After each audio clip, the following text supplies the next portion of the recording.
Well, he says, you know, it's written all over your face. You're afraid of going to a seance. But he says, I know you. He says, you're going to come.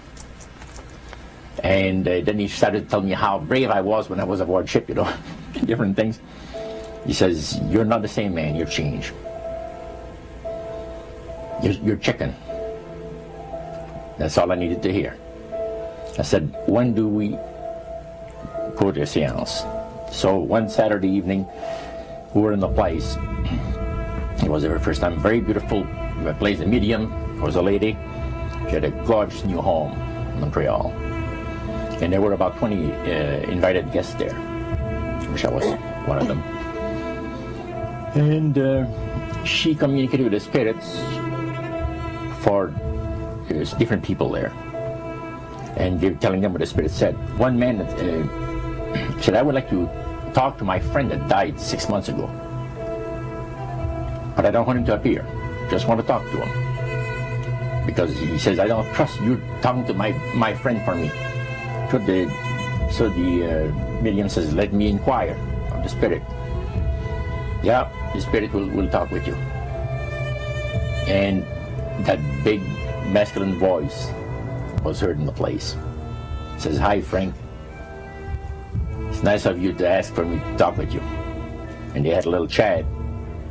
And after it was over, Frank says, this is the greatest thing on earth, to be able to talk with the spirits of the dead. Then the medium said, we have a very special surprise tonight for you people.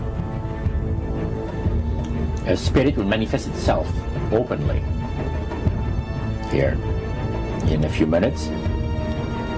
And it's like a big gust of wind hit the building. And right through the wall. Now the lights were terribly bright, but they were like living room lights.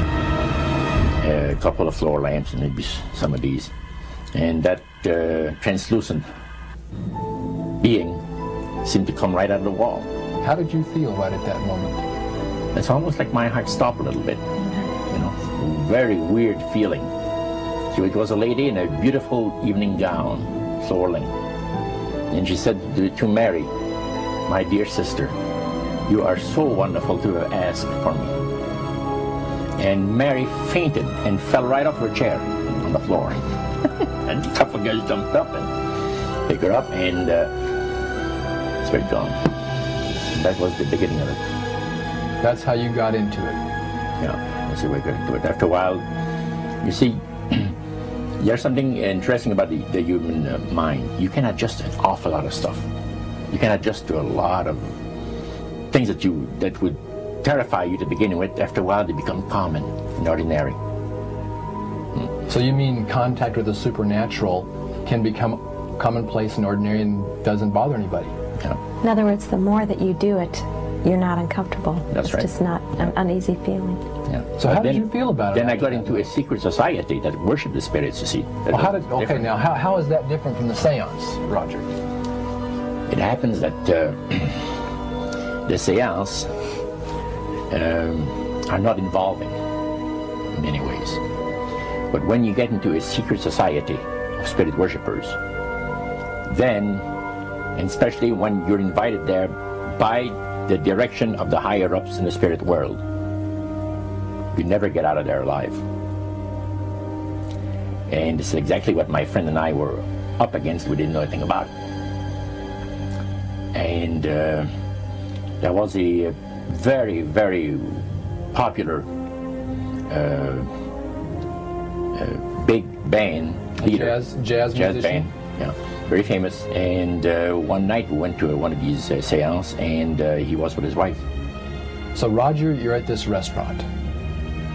What happened? We sat there, and we had our favorite alcoholic beverages, you know. And as we talked,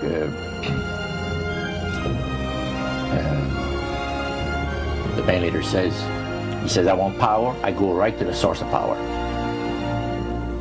And he says, how do you think that I became famous the way that I am? Well, I said, you must have had some good luck. Well, he says, there's no such thing as good luck. He says, there's either some power working for you somewhere, or you don't get ahead in this world. Not in my type of occupation. So it went from there. We got talking about spirit worship. Did it intrigue you? Or did it make you want to find out more about what exactly he was talking about? Yeah.